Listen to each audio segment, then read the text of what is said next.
Welcome to stage 4 of the Amgen Tour of California, taking us from Monterey to Cambria, 102.6 miles or 165 kilometers.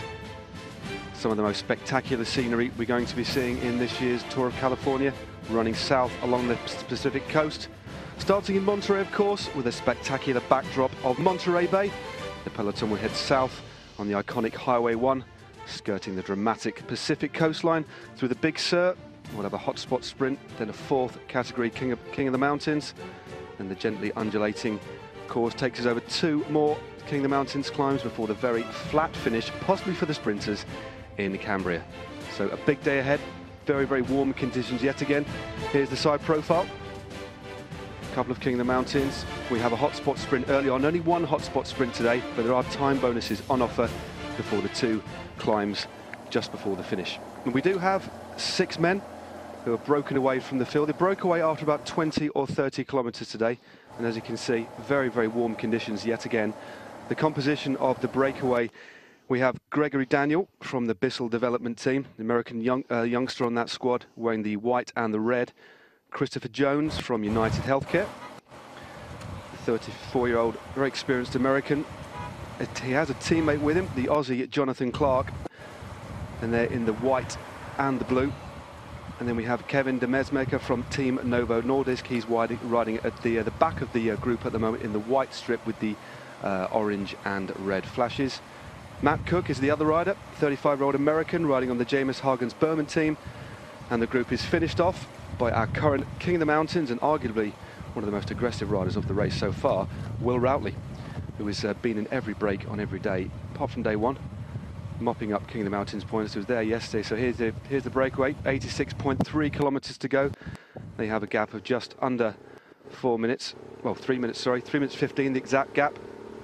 And we see the teams of Amiga Pharma Quickstep setting the tempo at the front, and John Shimano, the teams of the 2 sprinters in the race, or the two of the main sprinters, John Degenkolb and Mark Cavendish.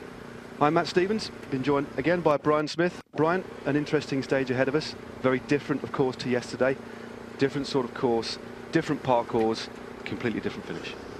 A beautiful stage. We follow Highway 1 all the way to Cambria, and I can remember this stage from a few years ago, especially when the Tour of California used to be in February. A lot of riders used to come here in this part of the world for training camps. They decided to organise a race, and that's pretty much how the Tour of California started. But at that time, it was raining, it was cold, it was an epic stage. I think it was over 120 miles. A lot of riders suffered that day, but yeah, the Pacific coast here, absolutely beautiful. And the riders seem to be relaxed. They've had a couple of difficult days with the time trial and Mount Diablo yesterday. The GC is kind of shaken up confidence in Dennis now. He's got a few days to recover, but this over the next few days until stage 6, where we'll see another mountaintop finish, we would expect to see some sprints. And these next 2 climbs are only a first and a third climb. We've already been over one climb today. That was won again by the King of the Mountains, Routley, from Jones, from Clark. And Routley is obviously determined to be in the breakaway every road stage. He was in the break in the first stage, in the break in the third yesterday stage, and again today. So he wants to mop up as many King of the Mountains points as possible. So he's been impressive, and he's got the job done. He certainly has. He's not only got in the moves, he's scored maximum points along the way today, and things are looking good. I don't think the breakaway will be brought back too early. The sprinters teams, of course, liking the status quo as it is. And this plays into the hands of Team Sky quite nicely. They're not too bothered about the breakaway.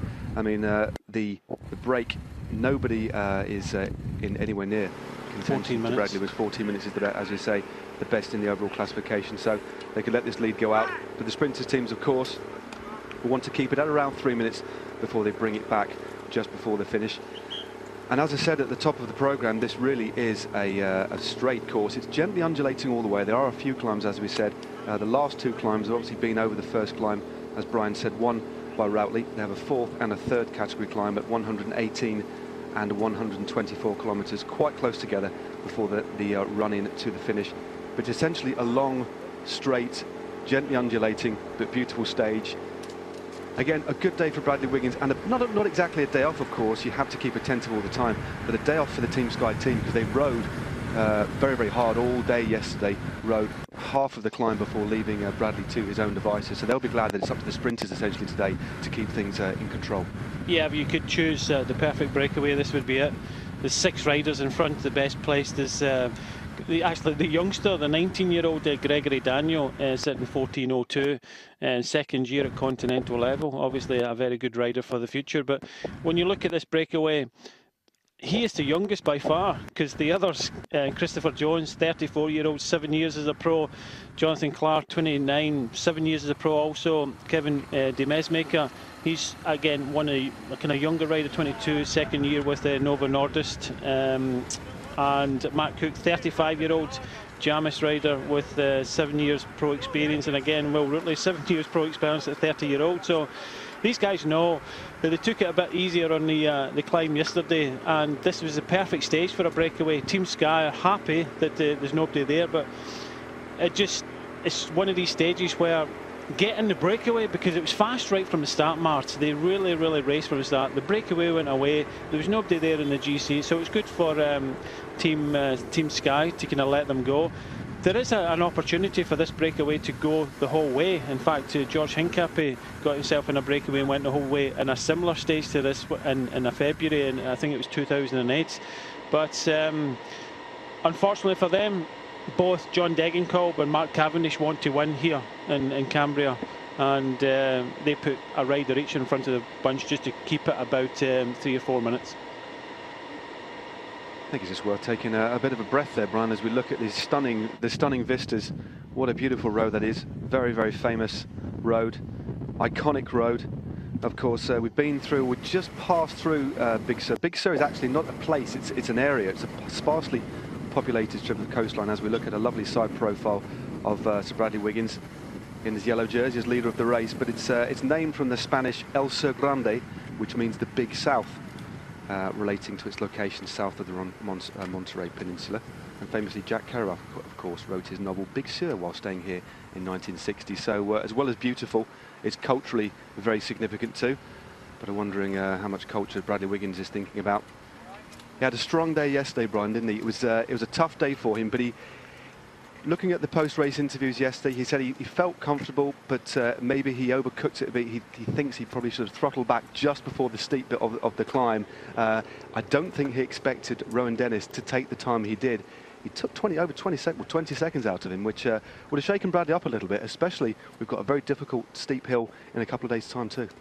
He would have known about the stage, he would have seen the stage from last year, but it's different looking at it and seeing it on our TV screens. And sitting at home in a comfy couch. It is a severe finish to the last climb up to Diablos. You know, last 400 metres are severe. You could see fantastic attack by Adam Yates. Adam Yates won a similar category race in Turkey just last week, so he's on form. He went on the attack with 400 metres to go, but was well passed by Dennis and well beaten in the end. So it just goes to show you.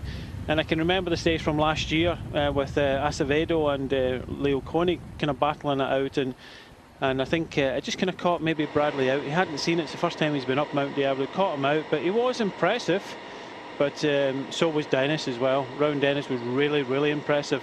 And it gives them confidence, but it also means that if there's any crosswinds or any difficult parts, that Garmin Sharp will help Team Sky keep it together, because it does look as if it's going to two-horse race.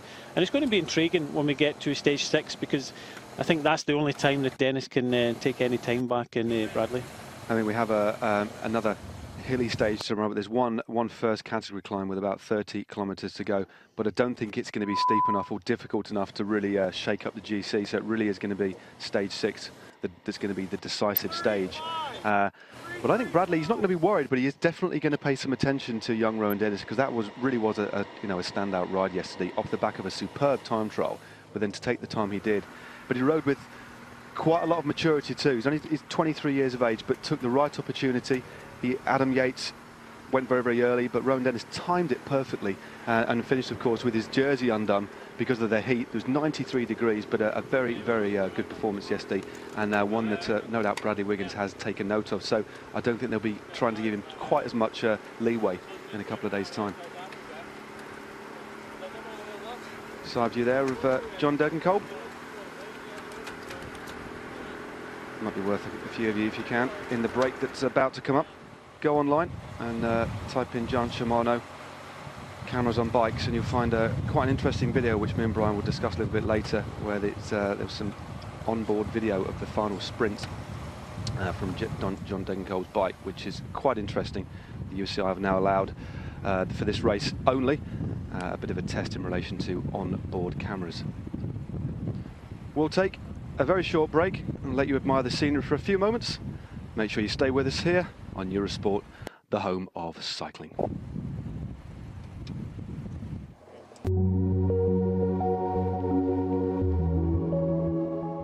To stage 4 of the Amgen Tour of California, taking us on a 165-kilometer southerly route along Highway 1 from Monterey to Cambria, passing through some of the most spectacular scenery that we'll be seeing on this year's Tour of California. And we have a breakaway that has established a lead of around 3 minutes. 3 minutes and 10 seconds was our last time check. The riders in the breakaway: Gregory Daniel from Bissell Development, one of the very youngest riders in the team, and there we have them on the screen there. Christopher Jones from United Healthcare, Jonathan Clark also from United Healthcare, Kevin De Mesmaker from Team Novo Nordisk, he's riding in 3rd position at the moment in the white kit with the orange flashes. Matt Cook from James Hagens Berman, the American rider, and Will Routley rounding out the team, the Canadian wearing the King of the Mountains jersey, riding for Optum, powered by Kelly Benefit Strategies. And there's a view of young Greg Daniel riding in quite esteemed company. We had some. We talked about the Bissell development team earlier on in the race, but they're essentially a development team managed by the son of the legendary Eddie Merckx, Axel Merckx, who of course in his time was a very, very talented bike rider.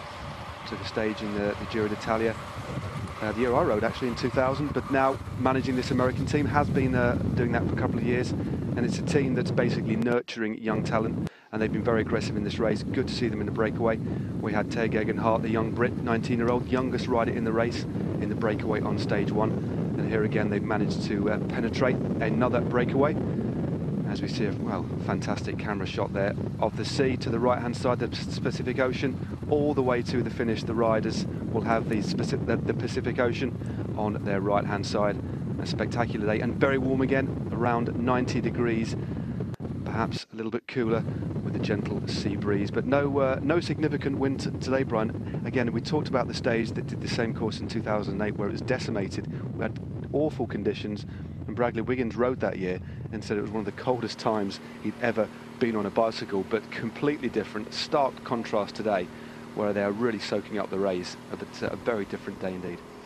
Yeah, beautiful day, 85 degrees they're saying it is today, but this man here tried, the winner of the Presidential Tour of Turkey, Adam Yates, and you know, a very good effort he had yesterday. He also had Chavez up there, and Damien Howson was up there towards the end as well. So Orica Green Edge have got some great young talent coming through, and obviously they're riding very well in the Giro d'Italia at this moment. Bling Matthews looks very impressive, especially in the stage today. And you know, they've had a great start. They're thinking of the future plans, and they've got a good bunch of young guys that could kind of dominate cycling for that team in the future, especially Durbridge. Durbridge looks really impressive. Okay, riding on the front in the first few days of the Giro with Swain Tuft. But Durbridge is one of these riders that could kind of morph into a kind of Grand Tour contender in the future. So they've got a good bunch of guys that are going to develop into you know, good riders for the future.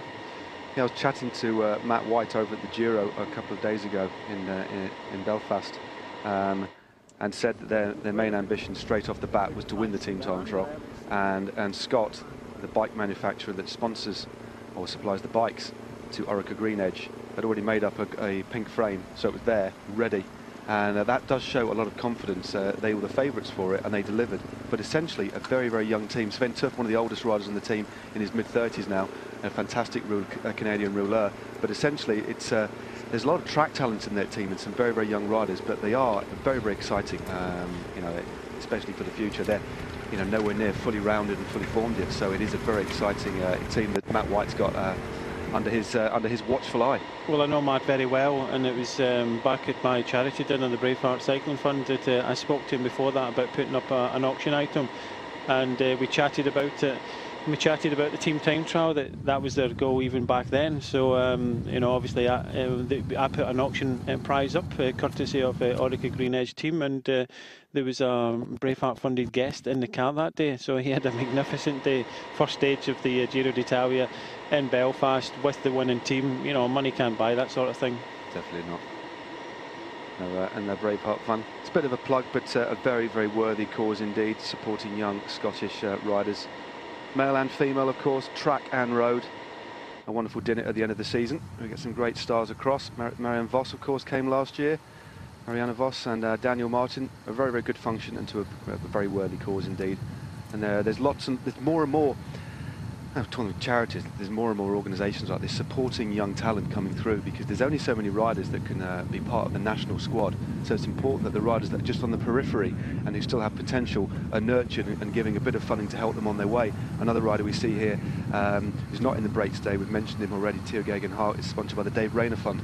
You know, a rider that we rode against and was tragically killed many years ago in the mid-90s. But it is wonderful to see, you know, some sort of positive legacy from that. But more and more organisations like that, and they're definitely to be lauded. As you see, another young rider, fantastic ride yesterday by Lawson Craddock, the Texan riding on the Giant Shimano team. He's not wearing his team kit today. He's wearing the green and white Argyle jersey of Best Young Rider, sponsored by Crunches. I believe that is a breakfast cereal, so a very distinctive strip. And here we have one of the other classification jerseys, Lawson Craddock, and they're keeping that one nice and traditional, the white jersey with polka dots, and that's sponsored by Michelin. And that looks like the figure of Lars Baum there near the front, the head of affairs, the bunch, and Jens Vogt, the oldest rider in the race, having a bit of a natter to the rider on his right. Speaks many languages, Jens. 9th place in the time trial, a remarkable ride, still very aggressive and active, and pretty much one of the only living legends in the peloton. Really, he seems to have been around forever, Brian. Yeah, he has. He doesn't seem to be around forever. He has been around forever, but you know, just looking at some of the other riders in the peloton, you can just see. We talked about Jens. Good effort, we have to say, from Thiago Machado yesterday. We were talking about before it came on air. He's one of these riders that kind of flourishes in a kind of smaller team, if I can call NetApp Enduro one of the kind of smaller teams, second division team. So he flourishes in that sort of area. He wasn't always given the same opportunities in the teams he was in before, but you know, he came up with the goods, and they'll want to try and keep him in third place throughout the rest of the tour, because it's important for them to podium there, because obviously NetApp is an American sponsor from Silicon Valley, so they want to show well. Good second place in the stage, but Machado, the Portuguese rider, is looking good. He certainly is. He's coming to this race in good form. 6th place on the general classification, including 3 top 10s on all of the stages. So coming into form just at the right time. And in the past, 3rd overall general classification of the Tour Down Under. 2nd in Giro Trentino in 2011, and twice 3rd in the Criterium International, including this year and in 2010. So a very talented climber. And I think to be fair to say, Brian, I know you were involved in that team in the past, but NetApp Enduro are constantly punching above their weight in terms of the infrastructure and the size of team and the budget. Yeah, they have over the last year and a half, I would think. Maybe an influence from some other riders and some, you know, the mentality and things like that, but they definitely have. You only have to look at, they kind of struggled at this first part of the year last year, but when they got the invitation to the Vuelta a España, they went there, and you know, they really, you know, the team time trial right from the start, you know, with Alex Sanz Vega, the sports director, he really got them drilled, and you know, they had a terrific team time trial, went on to win a stage where Leo Koenig finished 9th overall. So a great effort by the team, and you know, they're now in the Tour de France, so big things for the Tour de France. And you know, obviously starting in Yorkshire, you know, get my fingers crossed out. Obviously not with the team anymore, but my fingers are crossed for Scott Thwaites, who is here at the Tour of California, and hopefully he may get the nod. I know there's still a couple of places up for grabs. They've kind of got their kind of 7 or 8, they definitely get 7 riders. The last 2 places are up for grabs, and I hope Scott Thwaites gets his opportunity, especially with the Tour de France starting in Yorkshire. Definitely, it's going to be well, I'm very much looking forward to that coming, as are all the viewers on British Eurosport. And no doubt some other people from other countries will travel across too. It's going to be a special few days. And of course the final stage in the UK Manor will be in London. So a wonderful celebration of cycling over the 3 days. Here we are. I just noticed there that you can remember one of the races in Belgium where Boonen went on the attack and knocked off Lars Boom. Yes. Well, it just goes to show you the camaraderie between the peloton. They're actually sitting in the bunch having a chat with each other and all buddy-buddy now. There's not many grudges that are born for a particularly long time. That it is good. There generally is a lovely accord in the peloton. Most of the riders get on. They obviously are on the world circuit together, and the cycling season now longer than ever. From January right the way through to the end of October. We're going to take another break as we see some of the team vehicles after they've been through the feed. There's only one road. Only one road. Punting past the peloton on the left-hand side, no problems at all. The riders are very used to this. And again, another opportunity. That's Danny Pate, the experienced American rider, worked like a Trojan for his leader Bradley Wiggins yesterday. We're going to take another commercial break. Go and grab yourselves a cuppa, but please don't go away. Keep it here, Darn Eurosport, the home of cycling.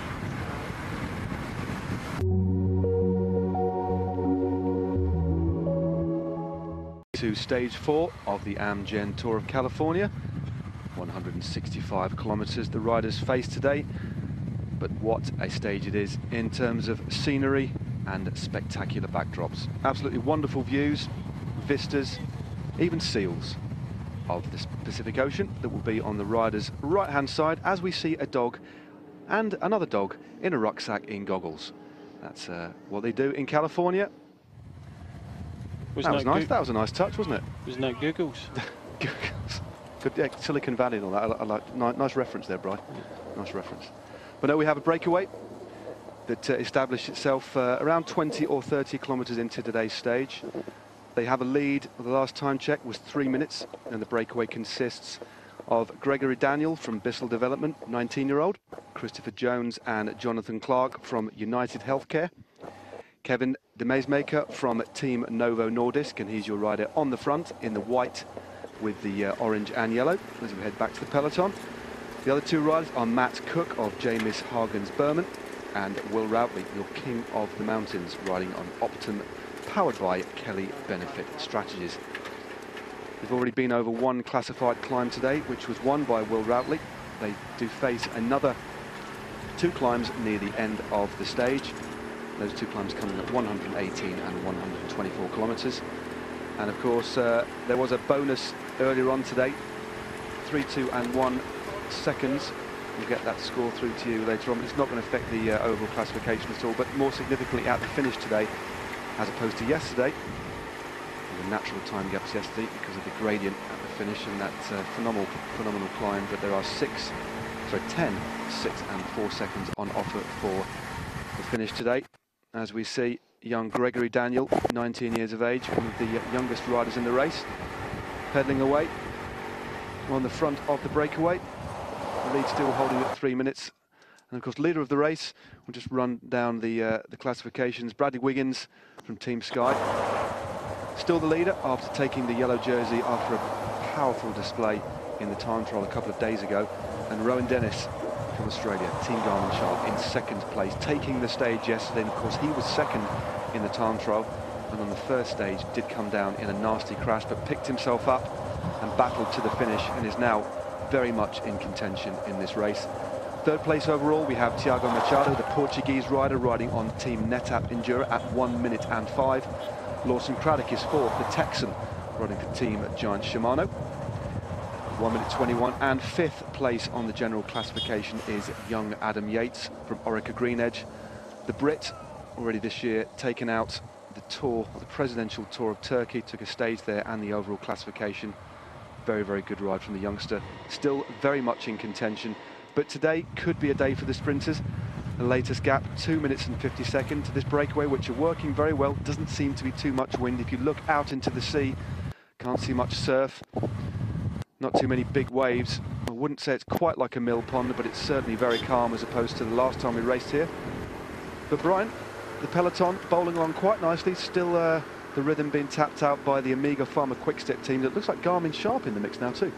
Yeah, they just want to keep Rowan Dennis towards the front of the peloton. It's always important, and you sometimes can fall asleep in a stage like this. You go on Highway 1, one road, there's no lefts, there's no rights. You just keep on going on this road, and you know, twists and turns, great views, and you know, most of the riders will be taking in the views and you know, the great vistas that we've seen. And sometimes when that happens, all it needs is a lack of concentration, a touch of wheels, and you come down. So it's very important all the time. I know we say this in pretty much every race. It's important to stay near the front, and it's also important to stay near the front, especially when the riders are just kind of relaxed, because as you know, Matt, this is when, you know, accidents tend to happen when the concentration levels aren't there. So that's why they don't want another off for Dennis, which happened in the first stage. And you know, his race could have been over then, because you know, the crosswinds really split the peloton up, and luckily enough for them, it all came back together before the finish in Sacramento. But it could have all gone wrong for them in that first stage. He did very well to get up. There were several crashes on the run-in. There was the wind gusting across the road, taking riders' front wheels. Not so much about concentration, about conditions, but we saw, Brian, again yesterday, many crashes on the run into the climb where it becomes quite tense. Riders get nervous, start to move up, possibly take a few risks. But as you say, it is very easy, especially when the weather's beautiful like this, to sort of relax a bit. And as well as relax physically, you relax psychologically, but then it can be very dangerous. So pro cycling sometimes can look like a very, very easy sport when the riders seem to be just bowling along, but you have to be attentive. Of course, you're riding only millimetres and centimetres away from the rider in front and the rider behind and the rider to the side of you. You have to be switched on at all. You can't take any chances. It's not just a riding you have to be switched on about. In these sort of stages, you have to remember to keep eating as well, because exactly. You know, I know that they go back and get bottles, and it's nice when it's 85 degrees, nice weather, nice scenery, and you know, and drinking and things like that. But you have to keep on eating, because in a stage race, it's very important. Not just eating for today, you eat for the next few days, and the recovery from a couple of hard days that we've already had. So it's important that you keep on it. No race radios in this race, so obviously a lot of the information coming from the commissaires' cars and dropping back to the team cars. Yeah, number 135 here is Matt Lloyd, a very interesting rider. Many of you will know Matt Lloyd is the former Australian road champion, won a stage of the Tour of Italy, the Giro d'Italia a few years ago, and took out the KOM as well.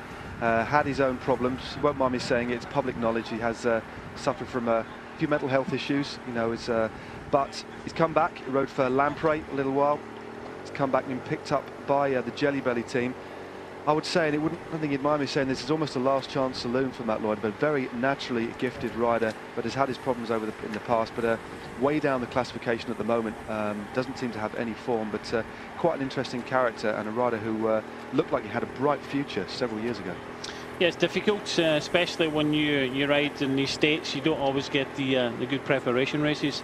I can even see a difference in Lawson Craddock, because the Bissell team that we've got here, the development team looked after by Axel Merckx, was the Bontrager team. Before that, it was Livestrong. So they've had a development team here for quite a long time, and quite a few of the riders have moved on to bigger teams. As we've seen, you know, Lawson Craddock now riding for a giant Shimano.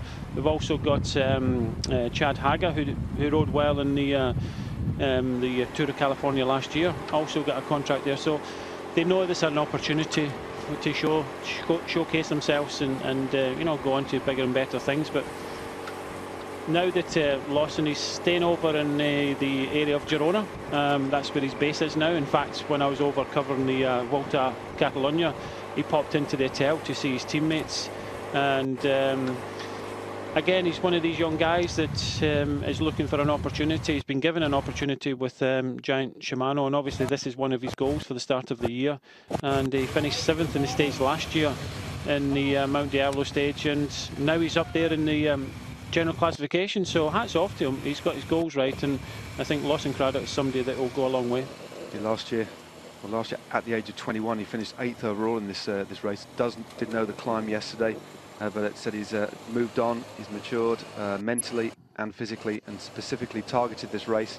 And to have a World Tour team like Gian Shimano, you know, rally around such a young rider does show a lot of faith, and he certainly has rewarded them, and he's in a podium position at the moment. And took time out of Bradley Wiggins on the climb, so that would have given him a lot of confidence going into the next few stages. So him, obviously, he's wearing the Argyle jersey, the white Argyle jersey of Best Young Rider. The other jerseys, talked about Bradley Wiggins in yellow. Mark Cavendish is in the green points jersey. William Routley in the breakaway today. Took some more points in the King of the Mountains classification. So he's totting up a lot of points. So we'll be leading that one again today. Unless this breakaway gets caught before the final two climbs, he no doubt will score in those and probably won't be challenged at all. And then leading team, they're the team that you see on your screen now, and that's Garmin Sharp. They did pack the riders in very well on the stage yesterday. And most courageous rider wearing a white, if you spot it, yesterday it was he was wearing his national champions jersey, and that was the little Mexican, Luis Davia, riding on the Jelly Belly squad. Rode extremely aggressively, was in the breakaway. The 8-man break went away very early in the day, and it was only brought to heel by well, it was a rampaging Bradley Wiggins, basically setting a ridiculous tempo and caught him halfway up the climb.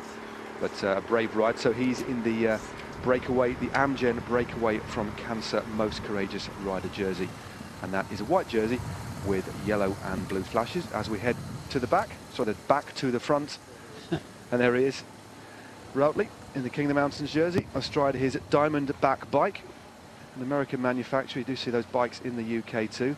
Used to be a bit, well, they do make mountain bikes, and started off in BMX, I think, Brian, back in the day, back in the early 80s. Diamondback, a very iconic brand. Yeah, I seem to remember them.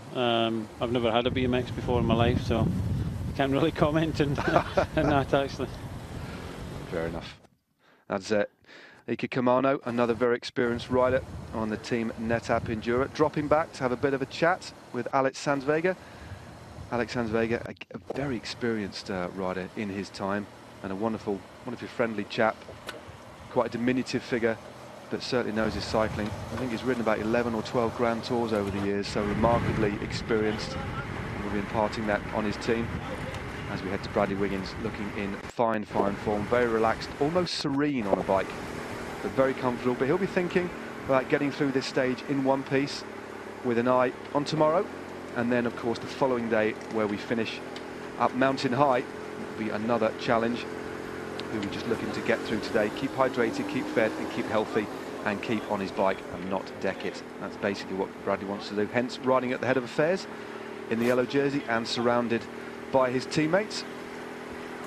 And they rode very well yesterday. It's a young team that he's surrounded by. Danny Pate and Christian Nays, the American and German, both in their mid-30s. They're the other two very experienced riders on the team, but a very young team. But they've ridden very well. Ian Boswell, Joe Dombrowski, Nathan Earl and Josh Edmondson, all riding really well yesterday. But Bradley looking comfortable, but we're going to take another break.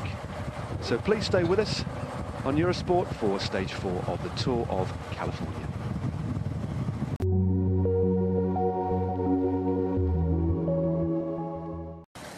Welcome back to Stage 4 of the Amgen Tour of California. A 165-kilometre jaunt down Route 1, Highway 1, Pacific Ocean on the rider's right-hand side. A lovely, gorgeous backdrop to today's stage. We do have 6 riders out in front with the lead. The last check we had was 2 minutes and 35.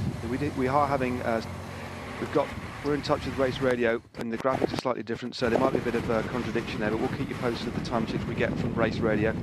But the breakaway working very well together. They've already been over with a hotspot sprint earlier in the stage, and then a 4th category King of the Mountains. They still have 2 King of the Mountains climbs to come at 118 and 124. They're a 4th and 3rd category climb before the finish at 165 kilometres in the small town of Cambria. And the composition of the breakaway, we have Gregory Daniel from Bissell Development, Christopher Jones and Jonathan Clark from the United Healthcare team, Kenneth de Mesmaker from Team Novo Nordisk, Matt Cook from James Hagen's Berman, And the breakaway is rounded out by Will Routsley from Optum, powered by Kelly Benefit Strategies. And he's riding in the Michelob King of the Mountains jersey and has been one of the most aggressive riders of the race so far, getting in the early moves and taking those King of the Mountains points. And he's got a nice total at the moment, but we're in the cameras at the back of the bunch. We're in the midway through the bunch, or I should say at the front of the bunch, because that's where Giant Shimano are currently riding, looking after the interest and keeping the pace high of John Degenkolb, who took second place on stage 1 of this race in a very close finish with Mark Cavendish of Omega Pharma Quickstep. And that's why you'll see the Omega Pharma Quickstep riders at the front too. Just caught a glimpse of Cav there, and he's got a green jersey on, denoting leader in the points classification.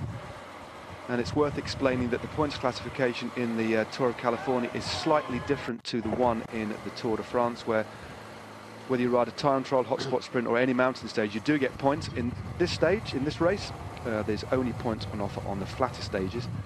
There's no points on offer on yesterday's stage, the time trial stage, or stage 6. But there are points available on the road too. So that's a little bit of an explanation of the points classification, which Mark Cavendish leads. So he'll be looking to finish well. He'll be looking to win. I don't think Mark Cavendish ever looks to finish well. He has one ambition, and that's to win. And he has a very capable and strong team around him. Tom Boonen, of course, is a teammate, riding on a bespoke paint job, sky blue Specialized bike. If you get an opportunity to have a look, it's slightly different than the Omega Pharma Quickstep team colours.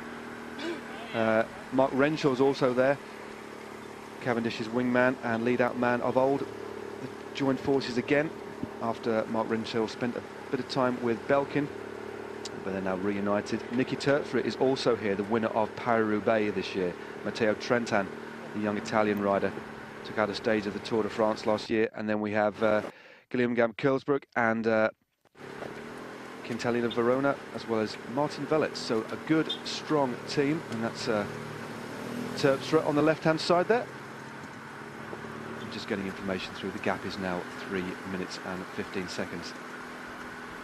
We've seen, Brian, lots of riders drop back, obviously picking up bottles, as we can see here, giving the bottles out. In your time, this is, and in my time as pros, it's something we did.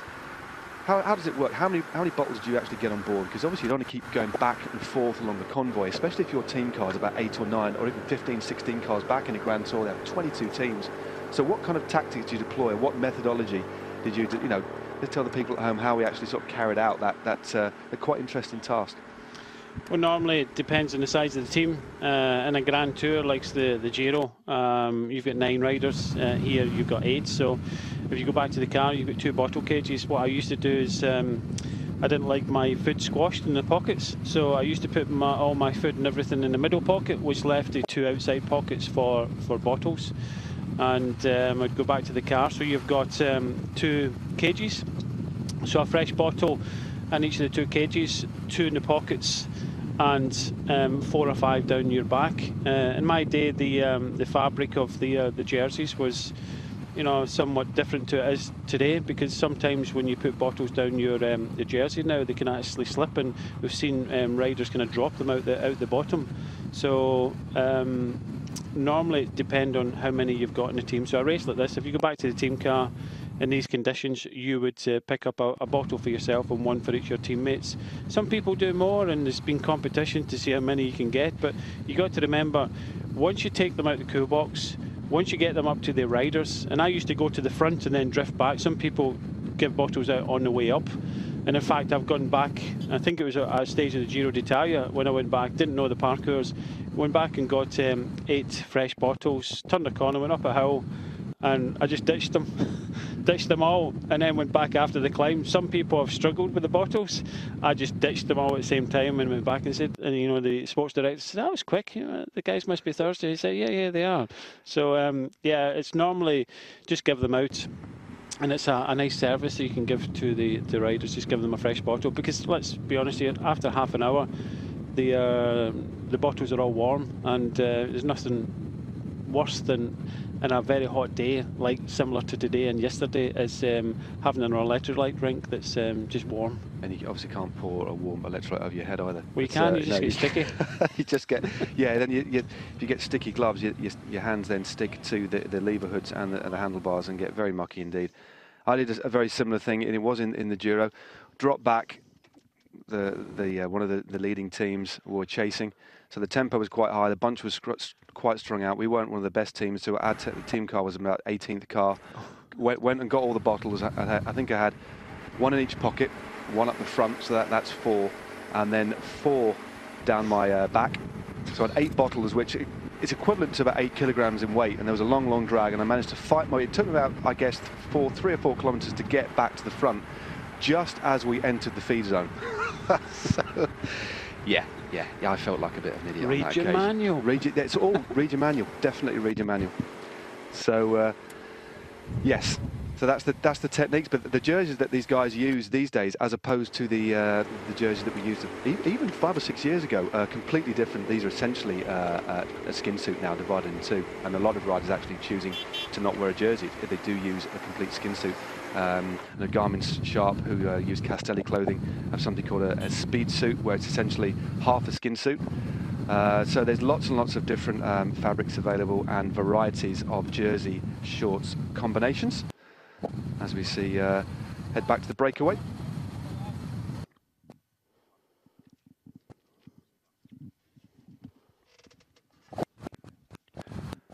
Stage 4 of the Amgen Tour of California, 165 kilometers from Monterey to Cambria along the Pacific coast. Some beautiful views here.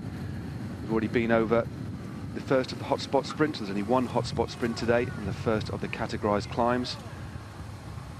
We've gone through Big Sur, famous iconic area, just beautiful coastline, and we have a breakaway that established itself after 20 or 30 kilometers of today's stage. The lead currently at 2 minutes and 45, and the breakaway, who the camera is with at the moment, Gregory Daniel of Bissell, Christopher Jones and Jonathan Clark of United Healthcare, Kevin de Mesmaker from Team Novo Nordisk, Matt Cook from James Hagens Berman, who the camera was lingering on just a few moments ago, and Will Routley, the Canadian, leading the King of the Mountains classification, and yet again in a breakaway, riding on the Optum powered by Kelly Benefit Strategies team.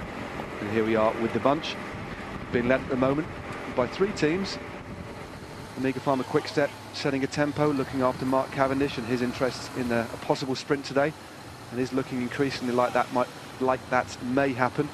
But the break still working very well together. They're now up the penultimate climb of the day. Soon they'll be crossing over the border from Monterey County into San Luis Obispo County, where the town, rather small but quaint town of Cambria is. And looks like Team Sky lined out there, but they're being helped by John Degenkolb's squad of Giant Shimano, and the Garmin Sharp have been at the head of affairs too, just looking after the interests of Rowan Dennis, who of course took the stage yesterday. And there's a chance to see the young Mexican champion, one of the main aggressors of yesterday, Luis Davia, riding in his most courageous rider jersey, having a bit of a stretch. And that's one thing that we do see riders doing from time to time. It's important that you stretch, especially when there's a bit of a lull or the tempo's not too high. It's important to stretch out your muscles. It can be quite a relief, can't it?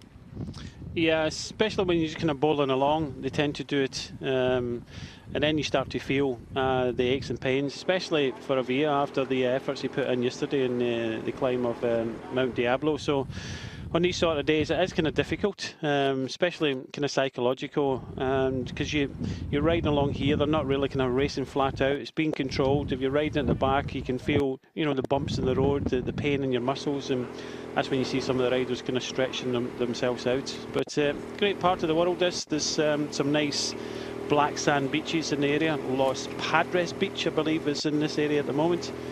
And I believe there is some, earlier on today there were some zebra crossings, as in the animals. There we go.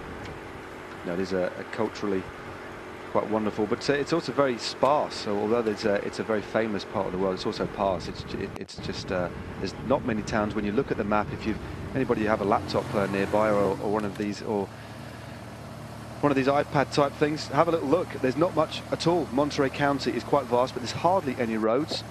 This is the main route down that runs in a southeasterly direction from Monterey. Monterey is on a small peninsula, and the race basically, after a kilometre or two, hops onto Highway 1 and stays on Highway 1 for virtually the entire route. And with about 1 kilometre to go, it might be worth talking about the finish. There's a slight deviation, a left kick and an immediate right kick, almost like a chicane, and then we have 1 kilometre straight through to the finish. And the race did actually start here back in 2006, and it was stage 5 back in 2006. And that stage was Monterey to San Luis Obispo, and it was Juan Jose Haedo, the Argentinian, who took the stage then. And he's here again. Doesn't seem to be quite on the same form. He didn't figure in the sprint on day 1, won by Mark Cavendish, but he could be in the mix. Perhaps he wasn't feeling too good. But at the moment we have just around 50 kilometres to go. Back with the leaders, and it's the 2 United Healthcare riders, Chris Jones, 34 from the United States, and Jonathan Clark, 29 from Australia, leading the way. It's quite impressive. It can be quite hard early in a race. This is it's a 2.8C. It's a very good quality race, and getting airtime or getting out in a breakaway is difficult. Sometimes we don't very often see the early start of these races.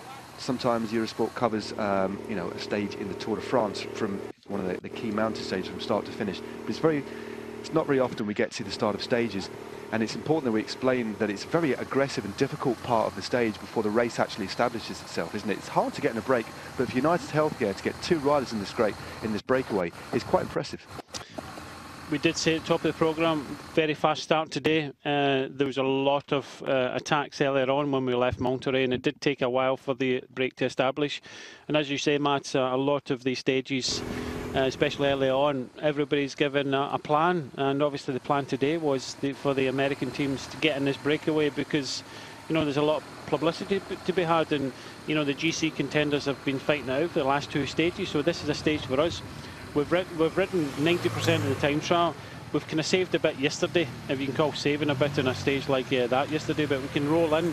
And it's kind of really no surprise that normally after a couple of GC days like this, that's when it's always good to get a breakaway, and that's why 4 of these riders are 30 and above or in that area, because they're experienced, they know what to expect, and it's a great chance for them to show off their sponsors. Will Roodley is there on the orange helmet there, and he's there for the King of the Mountains. Very shrewd. He's getting the breakaway in the first day. Was in the breakaway again yesterday and again today, just taking maximum points. The only mountain he hasn't scored on is the Finnish mountain of Mount Diablo, but he's got enough points. Also in the break yesterday was number 93, Jonathan Clark, the Aussie.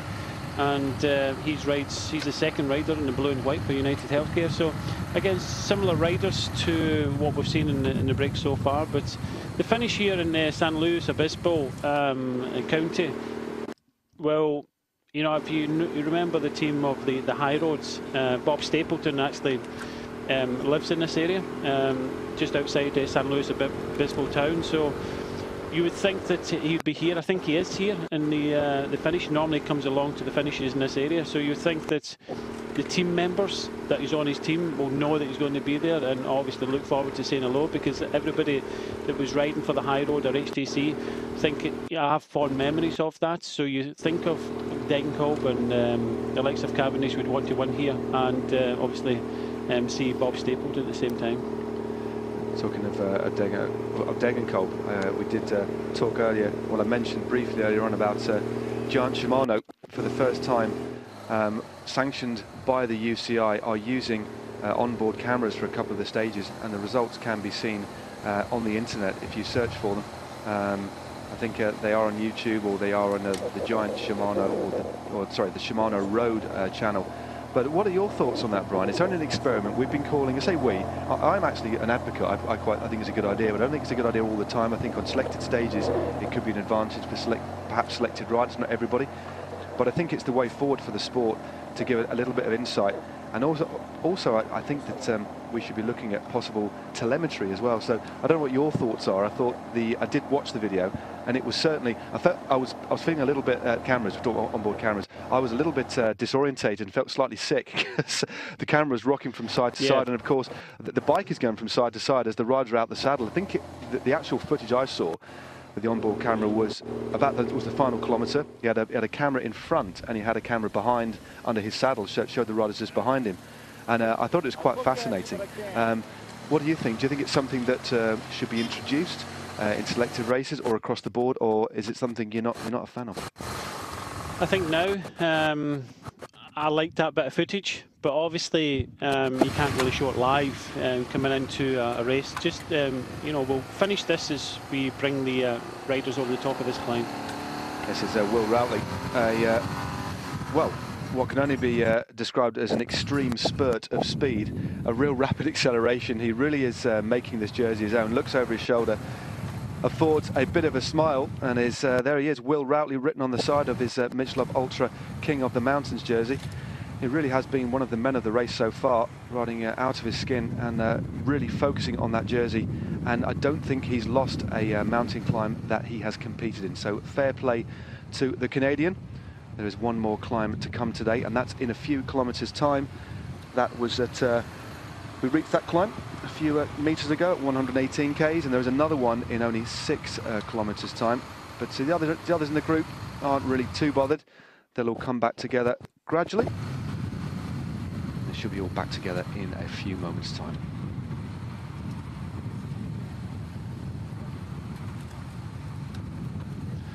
So, with 46.5 kilometres to go on stage 4 of the Amgen Tour of California, the situation on the road is that we have 6 riders in front. The peloton are 3 minutes and 30 seconds behind, and the breakaway is Gregory Daniel of Bissell Development. The camera was just there looking at Will Routley, who just took the King of the Mountains points for Optum, powered by Kelly Benefit Strategies. His compatriots in the breakaway, Matt Cook of James Hagens Berman, the 35-year-old American riding on that squad. Kevin de Mesmaker, the only European rider in the breakaway, riding for Team Novo Nordisk. He's a 22-year-old Belgian rider. And then we have the United Healthcare pairing of Christopher Jones and Jonathan Clark. So a good breakaway, riding very solidly. But this man, Will Routley, as I've just said, making it the King of the Mountains jersey so far his own. And there'll be another sprint effort, no doubt, just to make sure he gets maximum points. Of course, he can't guarantee what's going to happen over the next few days, so when there's an opportunity for him, he's going to take those points at a really explosive effort as we head back to the peloton. And it's Amiga Pharma Quickstep setting a nice steady tempo. It looks like Velits on the front there, actually. It's very much like his brother. He's got the champion stripes on his jersey there, but looking pretty comfortable, just setting a tempo. They're not going to be too bothered. They're not going to want the lead to go out over 4 minutes, keeping it around 3.5 minutes. I'd imagine in the last 30 k's they'll start to really up the tempo. But Brian, we're talking about the cameras before Will Routley sprinted for his KOM points. But what are your thoughts on bringing them in and finally? I like it. They've done it in the past. I can remember covering the Tour of Germany years and years ago, where they had it on the bike. But it's all about the positioning of the camera, because it pretty much just showed a kind of wheel in front and, you know, just bikes. And again, it's all about the positioning. The John Degenkolb clip was nice and informative, but they also had sound on it as well. And obviously it was nice to see it, you know, him shouting to, you know, his team to go and things like that. But I know I've been involved with these type of sprints and things like that, so you have to kind of, you can't tell the riders, well, try not to swear, because it's one of these good point, yeah. It's one of these situations where you know, the blood is running, and, you know, through the veins of the riders, you know, if there's a switch or something happens, a shouting and things like that. So again, you'd have to be very good at the beeping system they use in television. You certainly would. You certainly couldn't do it live. That's a good point. Well, you had to mute it, wouldn't you? Definitely. Yeah, there would be a delay on it, and you'd have to do it. But yeah, I think it's good, especially in sprints and the type of things. Maybe going down some of the mountains, but I think you have to be selective. I've seen it used on the track as well, which again it didn't really work for me. But in a sprint afterwards, if you had a replay of the sprints, and definitely using the cameras, but it's all about the position of the cameras. But for the first kind of test, I think I was impressed with it. Yeah, I think that's fair enough. I think. But I was a wee bit wobbly afterwards when I stood up and watched it. I was watching just on my laptop, and I did feel slightly nauseated by the experience, and somewhat thrilled at the same time. It was a bit of a heady mix, really. Well, we'd probably get the worst person to put it on his bike. His bike goes all over the place. Serious power going through that machine, and that was a tremendous sprint. It was funny, just as Degenkolb crossed the line, because all he can see, because of the fisheye kind of effect, you couldn't see anybody around him, and all it was open road and the finishing line encroaching, and then just on the right-hand side, you just saw the zip wheel or the rim of Cavendish on the right-hand side. But I thought it was entertaining. But I think it's got its place. But I think you're quite right, Brian. It needs to be measured, and it needs to be at the right time and selected. But I think audiences now are becoming more educated about cycling and a bit more demanding about what they want, what information they want. But so I think it's wise that the UCI have experimented with it in this race, and I'd like to see it used, but sparingly, little and often perhaps in the future, to just give that added insight. And I think it would give cycling a bit of a frisson of flavour and a nice dash of colour. I really do. Well, you need to, because as I said, in stages like this, it's for sitting watching it, it's not the most entertaining at this moment. Okay, we had a quick sprint there for the King of the Mountains, but it's not the most entertaining. As you said, most of the entertaining part of this stage has been at the start, and it will be at the finish. We've got some sprints and King of the Mountains on the way, but with the King of the Mountains here, nobody else really kind of going for it. It's not the most entertaining. So we have to have some sort of visuals. You can just see some of the graphics coming up 3 minutes and 20 seconds, but that's not enough for a lot of people and a lot of new fans. Having the kind of onboard cameras, nice, but again, with the sound on it, you have to kind of watch. We listened to Danny Pate talking to Bradley Wiggins yesterday during a break. We were privileged to hear that. I'll be honest, we've done a bit of commentating now. It's very rare that you can hear discussions of riders, because the motor, you could just hear the hum of the motorbike. It was a very smooth surface, and the audio was very clear, and it was quite an interesting conversation between Danny and Brad, wasn't it? But the teams don't, even some of the teams, when they're speaking to the riders or even some of the sports directors, I know they cover their mouth because they don't want lip read or anything like that, because it's all marginal gains, somebody watching, somebody will lip read. So it's all kind of sensitive information, and if you put it out there, other teams will know. It's then when we put the cameras in the team cars and they're giving advice up to the riders. They've done it in the Tour of Flanders. It's a lot of the teams want to keep the information to themselves.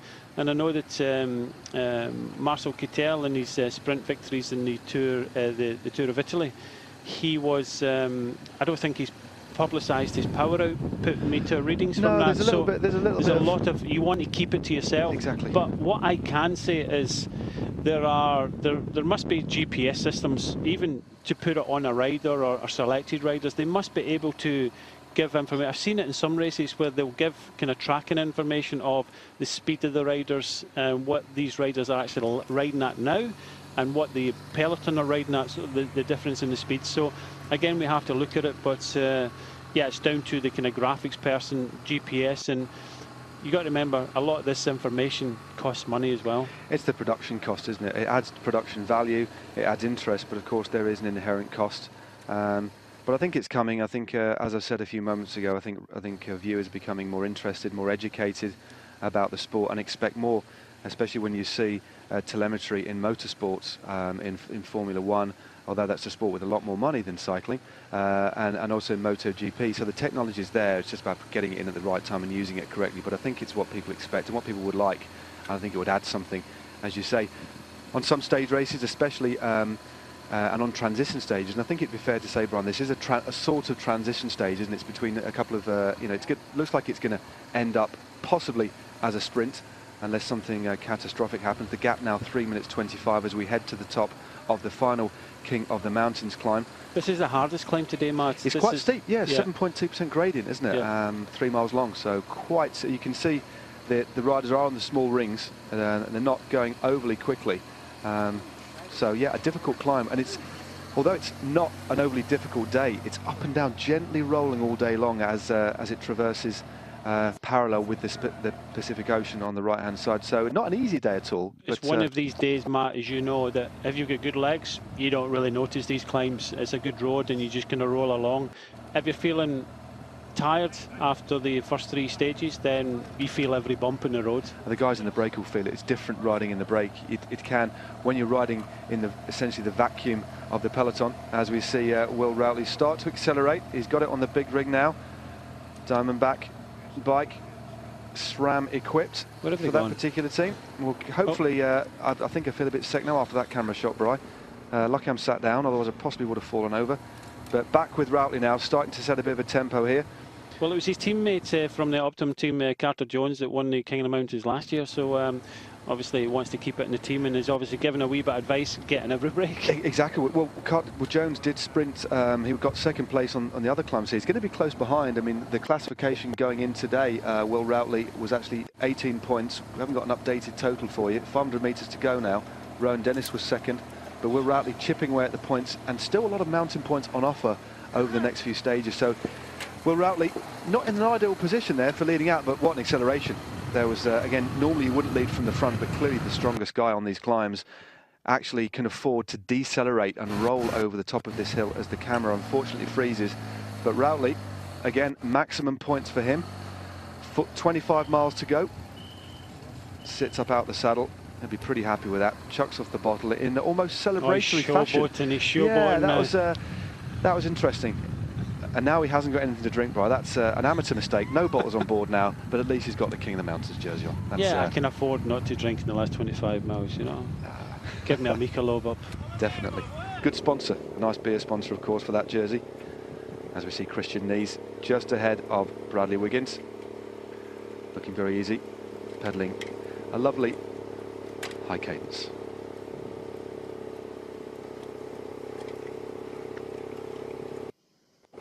Stage 4 of the Amgen Tour of California, well underway.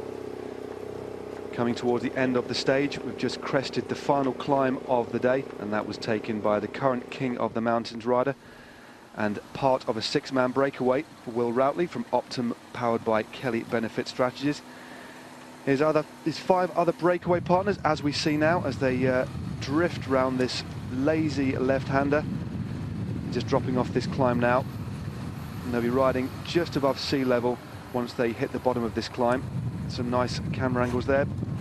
Not needing to brake too much on this descent. Conditions absolutely gorgeous.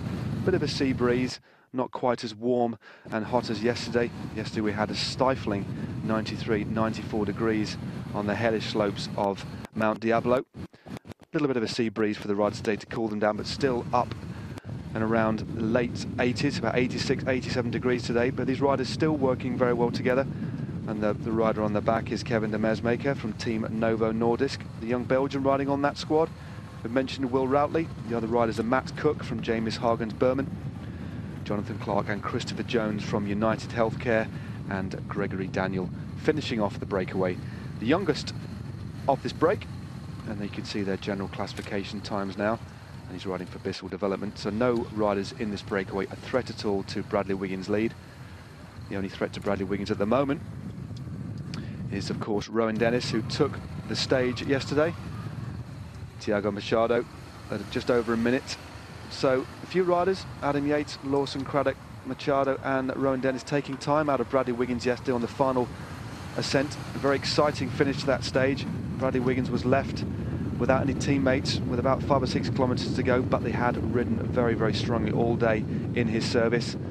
And the young Josh Edmondson led him to halfway up the climb before Bradley took over himself and set a hellish tempo. But he had a group of about 10 or 15 riders that managed to hold on to his coattails, and they took an opportunity as the road steepened to attack the former Tour de France winner and, of course, Olympic time trial champion to set up what's going to be a very interesting few days to come.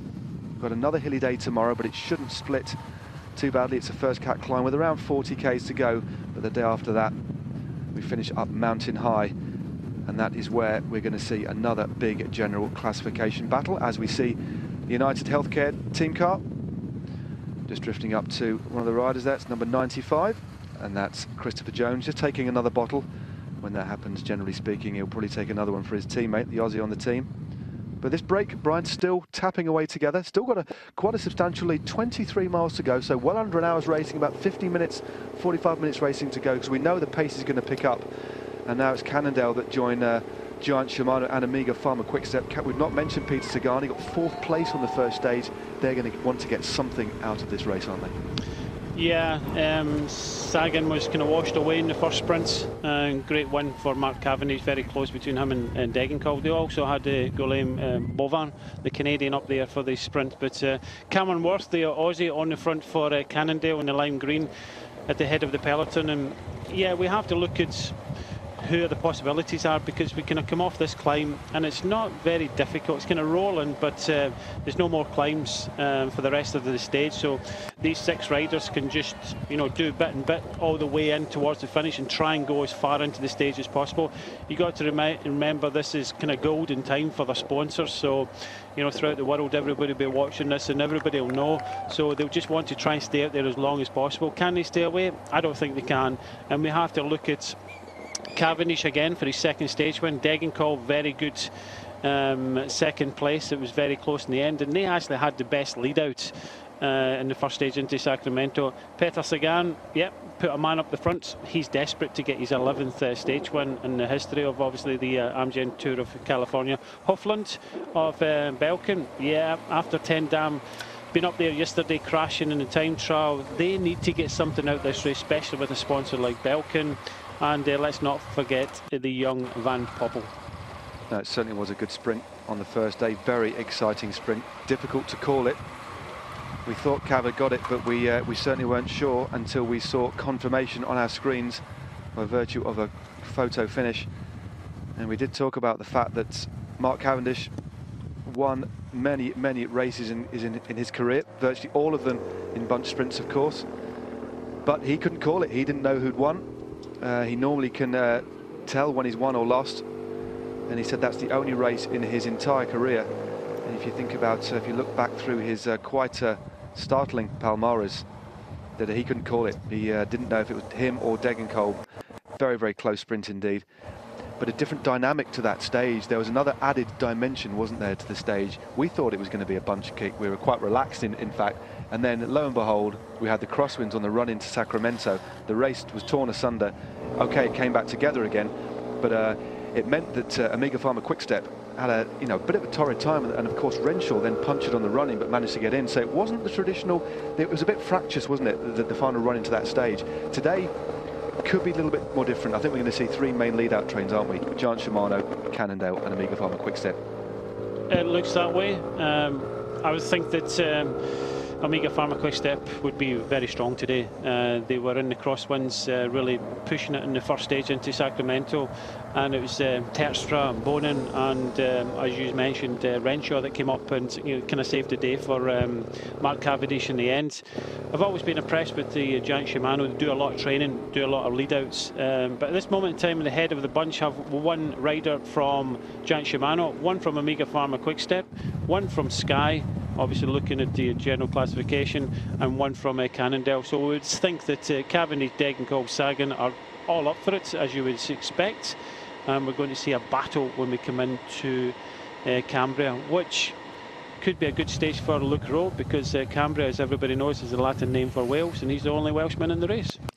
Well, we're going to take our last commercial break, so please stay with us for the climax to stage 4 of the Tour of California. Make sure you stay with us. Thank you.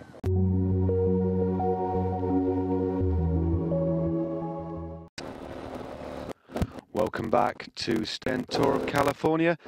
A gorgeous route taking us 165 kilometers down on Highway 1, skirting the dramatic Pacific coastline, as you can see. And we have a breakaway of 6 riders. The peloton being led at the moment by the troops of Amiga Pharma Quickstep, and here we are with the breakaway. On the front you can see number 93, Christopher Jones, on the United Healthcare team. He has a teammate with him, Jonathan Clark from Australia. Kevin de Meersmaker just going through, number 118 there for Team Novo Nordisk in the white with the orange and yellow flashes. And Matt Cook from James Hagen's Berman is also there. Will Routley riding the King of the Mountain is the other rider on in the breakaway, 30 years of age from Canada, riding very aggressively. He's taken all of the mountains points along the route today. We've climbed 2 4th category and a 3rd category climb. That's all done. And the final member of the breakaway, sitting in 2nd position, turning a little bit of a lower gear than Routley, and it's the 19-year-old on the Bissell development squad in the white and red, and that's Gregory Daniel. A lovely view there. Just dropping off the final King of the Mountains climb. Will Routley there with 22 points in the KOM. But now Omega Pharma Quickstep are going to be working, no doubt, with Cannondale and with Giant Shimano to try and bring this back now. Not too far to go, probably 40 minutes racing.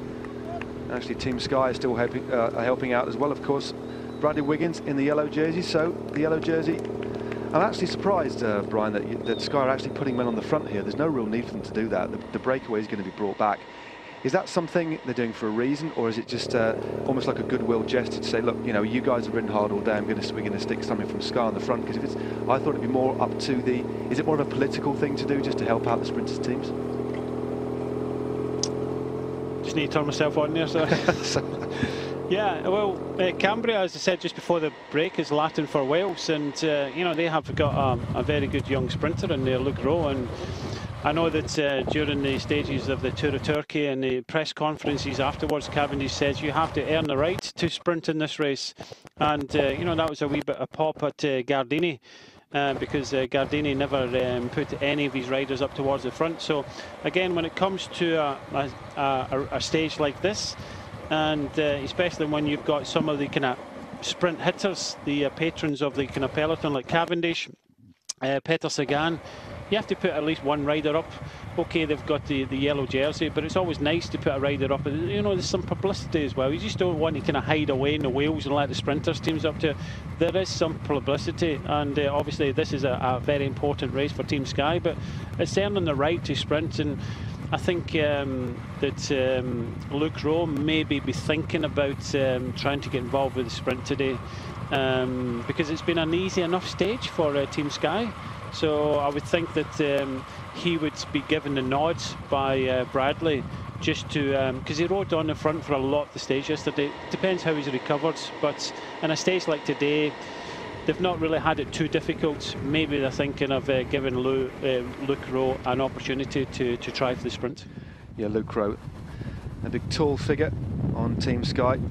Lovely, friendly chap, very, very modest indeed, very likeable character, but a powerful machine.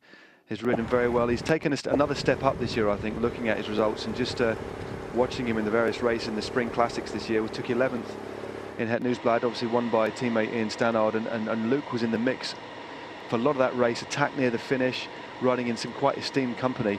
I think it was almost a coming of age that race for him. He's riding very, very well indeed, and then was just outside the top 30 in Paris-Roubaix, was in the mix all day long. So a very talented rider, and it would be good to see him given an opportunity, wouldn't it? Because as you say, Team Sky haven't had to ride too much today, have to rode the early part, but since we've been on air, it's primarily been the sprinters teams who've set the tempo. So it would be nice to see Luke Rowe sprint. But again, whether he'll have the full lead-out train will remain to be seen. I can't see that happening, but he'll just be left to fend for himself. Well, Danny Pate will look after him, no doubt, and maybe, you know, one other rider will look after him, because Bradley Wiggins looks relaxed. He looked relaxed yesterday, although everybody that finished the stage yesterday was in oxygen debt. Very difficult to finish, but you know, the team are very relaxed in this race. It is a very good race. I've actually been obviously on site for this race a couple of times. Really nice race, really nice part of the world, and you know, the riders can relax somewhat, and Team Sky are fairly relaxed, and I'm pretty sure that just putting one rider up in the front, if Luke decides to have a crack at this, then fair dues. He's kind of earned the right, because obviously Sky are trying to bring this 6-rider group back. It's going to be quite interesting, this running. Looking at the speed these guys are going, they're still working very well as a unit. Will Routley, who put in some really ferocious accelerations to take those King of the Mountains points, he's not giving up. Interestingly, yesterday, he did his work, got the mountains points. He knew what was coming up, knew he'd have nothing left in the tank. So he quite astutely, strategically dropped back from the breakaway which then itself detonated on the lower slopes to save himself for another day. I'd imagine he was in the autobus and finished very lowly on the stage, but he's purely focused on this King of the Mountains prize, which is wonderful for the team. There are obviously only they're a continental team, but riding very well. But he's still getting stuck in, because I guess there is hope. If they keep driving, they're going to put the sprinters teams under pressure. We'll get a time check in a moment, but it's just dipping, I think, under 3 minutes. So looking at the current state of play, they're not going to be brought back to heel. Probably under 10 kilometres to go. It looks like it's going to be, I wouldn't say tight, but it's going to be nip and tuck, isn't it? Yeah, once the big boys start to put the firepower on the front of the peloton, this gap will come down very quickly. These 6 riders of Daniel, Jones, Clark, Demesmaeker, Cook and Routley have been out front from a hard start right at the start of today's stage. Today's stage is 102.6 miles, so it's been a tough stage for the riders in front, but an easy enough stage for the peloton. But they'll put some big guns, some firepower on the front, and they can bring them back. The rule of thumb is for every 10 kilometres, roughly about a minute. But when these guys go, and but you can see there's a bit more impetus in the breakaway now. They're starting to think, starting to believe, and you know, everybody's committed 100% now. There's no sprints, there's no King of the Mountains. Everybody's just trying to stay away for the finish and try and battle it out. But you're right, it will come down to inside the last 10 kilometres, possibly near the 5 kilometre mark when these riders will be brought back. But it's been a sterling effort for them. Looking at the time gap, with only 17 miles to go, on your screen we're seeing 3 minutes and 25 seconds. I would say, Brian, that's a very, very healthy lead, and it will be, if they do get caught, because they're riding very, very strongly. They've got strength in numbers. If it was a 2 or 3 man break, it will be a very, very difficult ask. But 6 riders all riding very strong on really nice, fast roads with not too much wind. It's a slightly easier situation than a headwind finish, for example, or a more hillier finish. They're looking good, as we see United Healthcare. We've got Jonathan Clark, Chris Jones in this break. Jonathan Clark was actually 5th overall in the Tour of Britain a few years back, so a very talented bike rider. One of the few riders riding with a beard, actually, at the moment. Seems to be a bit of a trend. Stage 4 of the Amgen Tour of California, reaching its climax. And we have a breakaway of 6 riders that went away after some early skirmishes. Went away early in this stage after about 20 kilometres and built up a lead of well over 4 minutes. It's now hovering at around 3 to 3.5 minutes. And the peloton are taking chase. Safely in the peloton at the moment is the race leader, Bradley Wiggins, in the yellow jersey of Team Sky. Rowan Dennis 2nd overall. And Tiago Machado lying in 3rd. The Portuguese rider on the team NetApp Endura, but the bunch being led at the moment by Amiga Pharma Quickstep, Giant Shimano and Cannondale. Peter Sagan 4th on stage 1, will be looking to rectify that and add another stage win to his tally of 10. He's the rider with the most stage wins. A remarkable tally. A few years back it did seem as if he could will it. I think there was 4 stages he won on the bounce several years ago, but this is one of the youngest riders in the field. Gregory Daniel, the 19-year-old American, riding on the Bissell development team. A great shot of him. Been riding hard all day. Nobody's sitting on at all here, Bright. They're all riding through and going very well at the moment. There's the time check, 3 minutes and 25 seconds, 16 miles to go. I think this is going to be very close. I think it's going to be maybe 2 or 3 kilometres to go before they reel them in. That's I'm putting my cards on the table, because this is a very fast bit of road. Obviously, we have some big firepower behind Amiga Pharma Quickstep, Cannondale.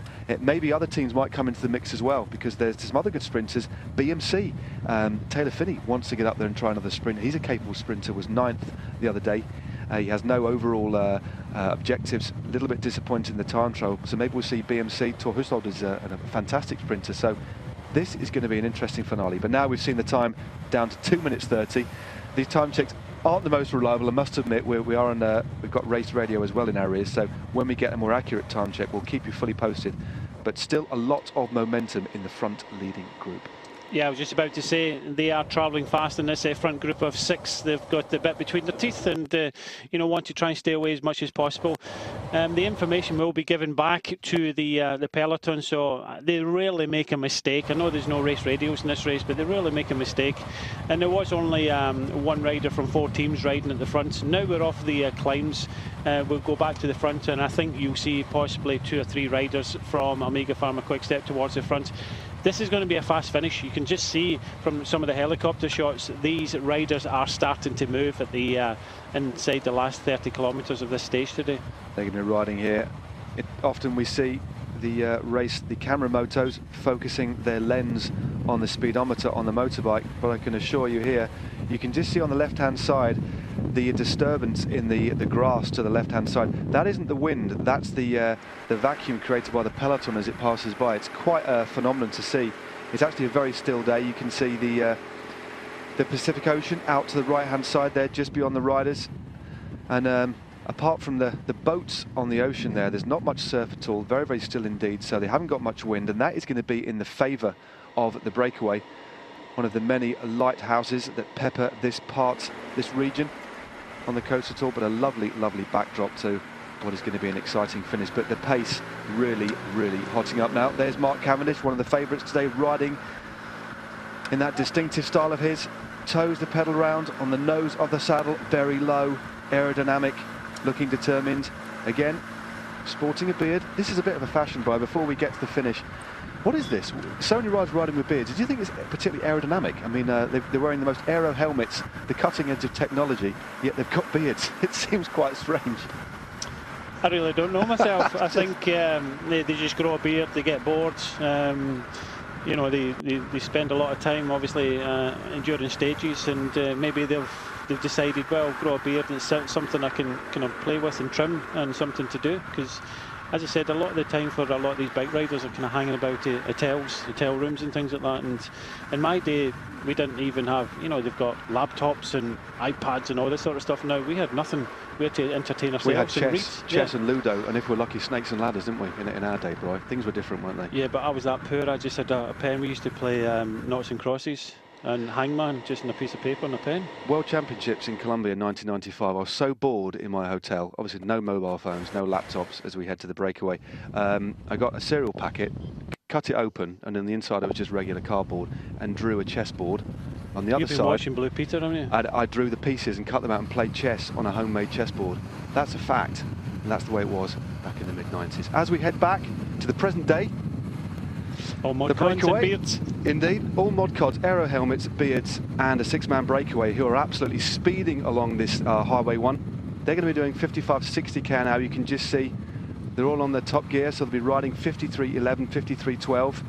Still riding very well. Probably the wind coming slightly, if there is any wind, it doesn't appear to be much at all, but coming from the left-hand side, because they're riding on the inside now, and it's the Belgian rider. The 22-year-old Kevin de Meesmaker takes his turn on the front. The composition of this breakaway one more time for you. It's Gregory Daniel, the 19-year-old on the Bissell development team. He's currently riding in 2nd position. Chris Jones and Jonathan Clark from United Healthcare. You can pick those out, riding in the fresh jerseys, or they're blue and white jerseys. Very distinctive strip of United Healthcare. Kevin de Meesmaker, we've already mentioned him, riding in the white kit with the yellow and orange flashes, just trying to sprint to get back on the back wheel. Brian, that indicates, it's worth saying now, that is the speed. The rider's done his turn, he's dropped back, wants a bit of a rest, and then because the line's going faster, it's difficult to get back in the wheel, and he's absolutely on the limit. And the same's happening there for the youngster, for Gregory Daniel. It's like a team time trial that they're riding at the moment. The last 25 kilometres, like a team time trial. But unfortunately for them, they're on this type of road, and on these roads you can possibly see about 2 minutes back, so the peloton will have a visual on them. You know, they are the carrot in front, they'll see them up front. They don't really need too many kind of time checks, because they'll see them up there. But just as we say that, still the team of Omega Pharma Quick-Step, and it looks as if it's there's been a bit of a change with Van Kersbroek towards the front, but Cameron Worth is still there for Cannondale in the lime green. You can just see behind Giant Shimano, and as we expected, a couple of more riders from Omega Pharma Quick-Step in the black. And there's a few bods from Team Sky. So this is Cameron Worth, the Aussie, riding in the lime green of Cannondale. looking after the interests of Peter Sagan. Had a good year, but not a spectacular year, Sagan. So he'll be wanting certainly to salvage something out of this race, and this is going to be one of those opportunities today. But perhaps a little bit too flat for him. And Degenkolb and Cavendish on fire on day one, and they certainly did distance Kittel. Sorry, not Kittel, of course. Kittel is retired from the Giro, hasn't he? But they certainly distanced Sagan on that particular day. But still, he's got his teammates at the front, so clearly he's got ambitions for the stage. Other riders worth mentioning. Fred Rodriguez, possible sprinter, riding on the Jelly Belly team, US champion. He's in the Stars and Stripes kit. And Juan Jose Haedo on James Hagens Berman. And a couple of American outsiders, one being actually Argentinian.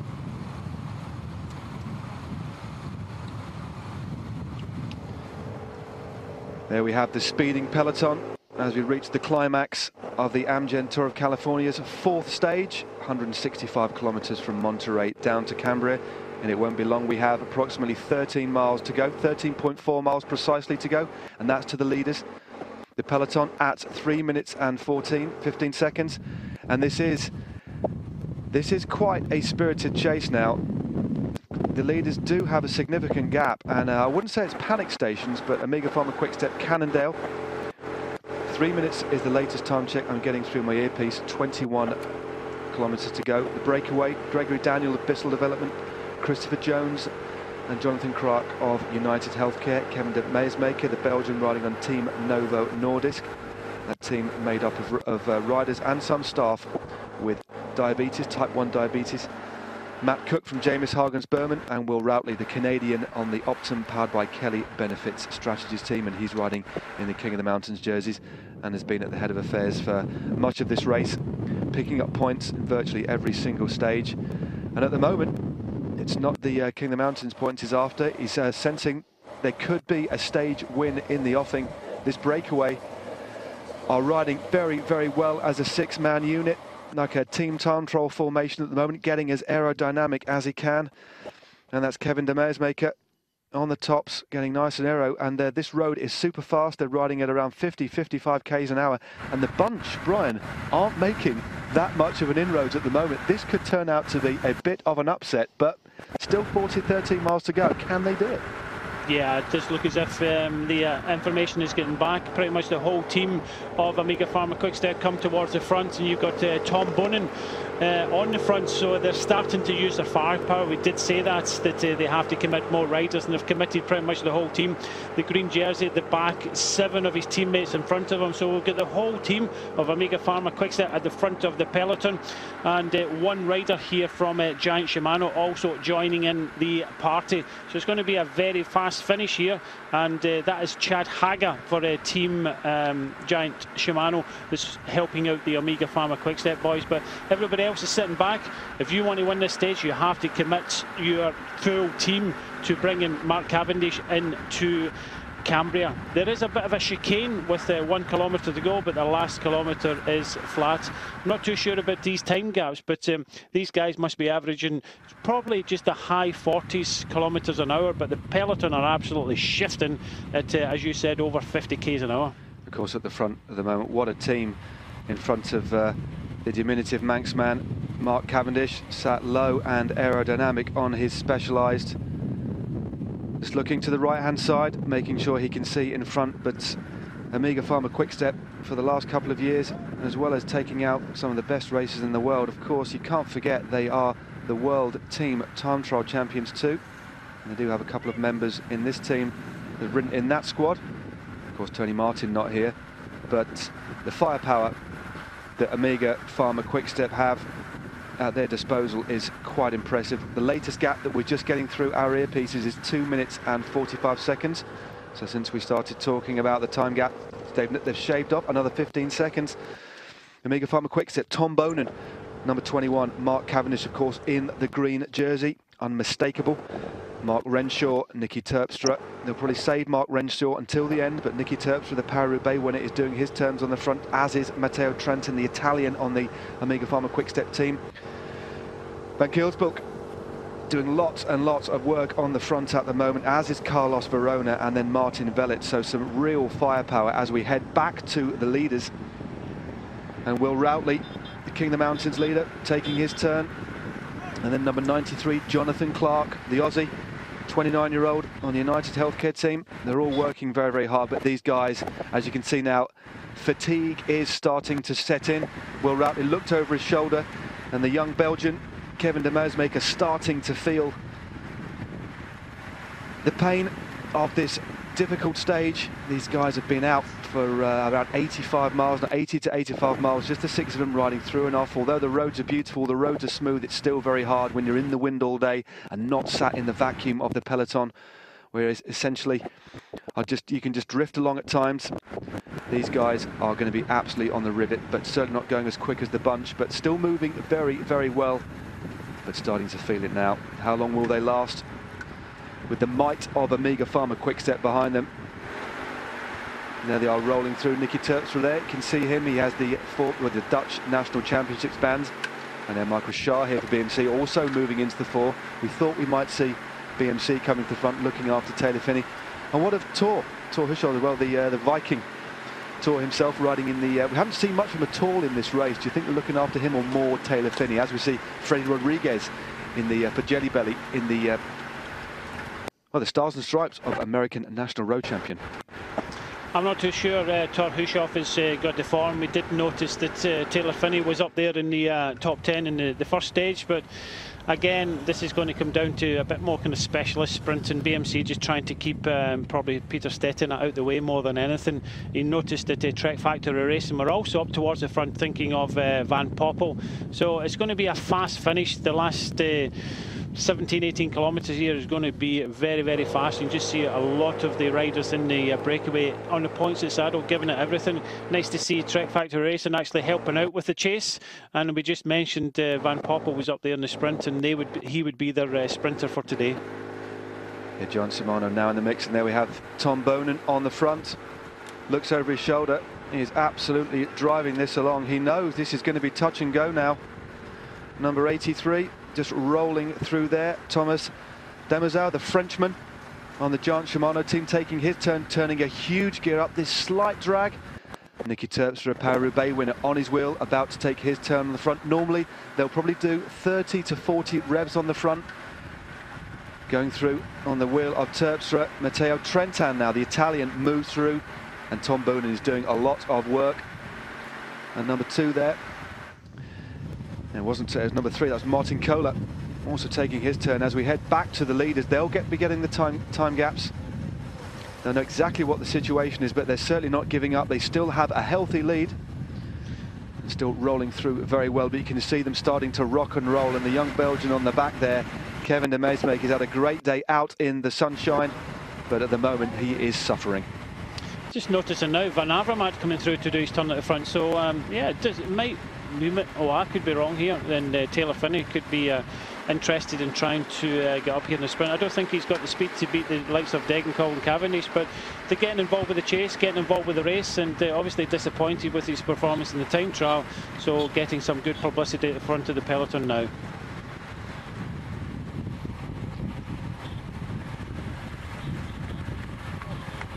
.5 miles to go of stage 4 of the Amgen Tour of California. We have a breakaway with a gap of 2 minutes 20 over a rapidly moving peloton. Thinking of the sprint at the finish in Cambria, we started of course today in Monterey, further up the coast. We had a lovely scenic ride, gently rolling ride, 3 categorized climbs, all taken by the man sitting in 4th wheel at the moment in the breakaway, Will Routley, the Canadian, riding on the Optum powered by Kelly Benefit Strategies team. But this breakaway, their lead slowly ebbing away, 2 minutes 20 seconds now, and a few other teams have joined Omega Pharma Quick-Step at the head of affairs, looking after their respective fast men. 10 Ks to go. 10 Ks to go now. Haven't seen Belkin at the front. They've got Lars Baumann, Marina Hofland, Marilo Hofland. We haven't mentioned him. He was 3rd on that stage, a very fast finisher, has some fantastic results this year. 2nd to Tom Bonin in GPE3. Very talented bike rider. Belkin, maybe looking after him in the lead out, perhaps not willing to get mixed up yet, but with this gap at 2 minutes 20, this is going to be very, very tight. These guys have been away from around kilometre 20 and certainly are not giving up. The wind now coming from the right-hand side, as you can see, by the formation coming off the Pacific Ocean. Getting some encouragement there is the young Belgian from the team Novo Nordisk. The director sportif bangs the side of the car, encouraging all of the riders, not just his own. It's about making sure they work as a unit. There are some guys suffering in this breakaway. We've seen a couple of them miss turns, and this is what starts to happen. The break does start to get a little bit ragged, but to be fair, they're still working very well as a unit and rolling through very, very efficiently. No, it's nice to see actually everyone in the breakaway taking their turn, even if they're really tired and on the point of the saddle, and their legs are actually aching from being away pretty much all day. But everybody committed. Nice to see the car from Novo Nordisk come up and just encourage everybody to try and give 100% here. They can go well. I still think the peloton will bring them back, because a lot of the teams are kind of sitting back, as you mentioned, Belkin, but you can just see United Health here coming up, and the team cars are coming up on the right hand side because it kind of half shelters the riders from the wind. A little bit of tactics there, yeah. The wind is coming from the right, so it's, if you want to talk to your riders, come up. Normally they don't allow the cars to come up inside the kind of last 10 kilometres, but they're allowing them to come up, and they are coming up on the windy side and trying to give them just that wee bit of help that could bring them towards the finish. But we are seeing just under 3 minutes at this moment in time. I'm not too sure, 2:20 now. Too many fluctuations here on these roads. The peloton will have a visual on them, but there's some teams sitting back. We haven't seen Belkin do anything today, but you have to put your sprinter in with a chance, and they possibly might come up, especially with Hofland there, to come up to help the teams of Amiga Pharma, Quickstep, BMC are interested in trying to do something today, I think, for Taylor Phinney, because I'm not too sure how good a form Thor Hushoff is in, and obviously Van Avermaet has been riding on the front, so they're not looking for a sprint for him. But it's going to be really interesting. Hats off to these 6 riders, because they're making a race of it. We've just had through our earpiece, as you did touch on there, Brian, we're getting different information. We've just had word through from Race Radio that the gap is now 2 minutes. So the graphic on the screen is a little bit old. I think that's their route. By the time that gets relayed back, it's a little bit out of date. So 2 minutes we're getting as the time gap. As you see, Mark Cavendish there, sat on the wheel of Mark Renshaw. He's going to be looking for the finish today, but this is going to be very close. And there we see the figure of Christian Knies, the German riding on Team Sky. Has been looking after Bradley Wiggins all day. He's the former German road champion. This is going to be very, very interesting, but really, no race radios here, Brian. The direct sportifs aren't going to be in communication. Riders certainly aren't going to drop back to the team cars now. Very interesting that Belkin aren't in the mix. Of course, it's up to the riders on the road, the team captains, to make the decisions now. I would say, in a position like this, in a Grand Tour, for example, the information would have been relayed back earlier, because I think this is going to be extremely tight. 7.3 miles to go. That says 2:25. We know it's probably around 2 minutes, or around 1:55 now. We'll get that information through to you as soon as we can. I really think they've mistimed this. They've underestimated the parcours slightly in terms of how fast these roads are, and the strength of the breakaway, because they're fighting, absolutely fighting to the finish. 9.5 Ks, gap of around 2 minutes. They've still got a nice formation and absolutely working their socks off here.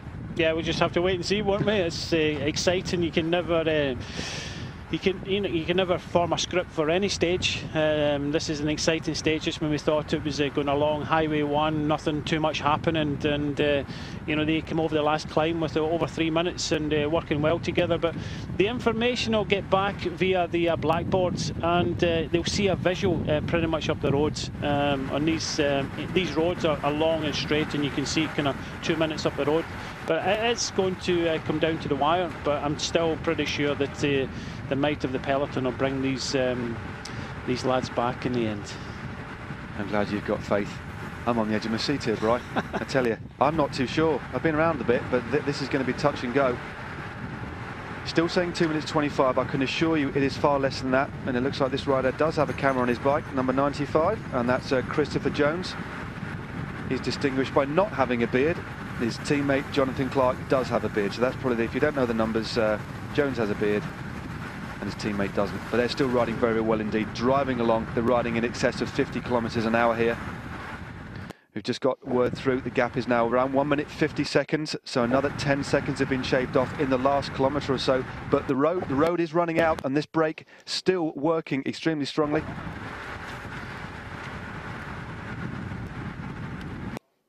This is going to be very, very interesting.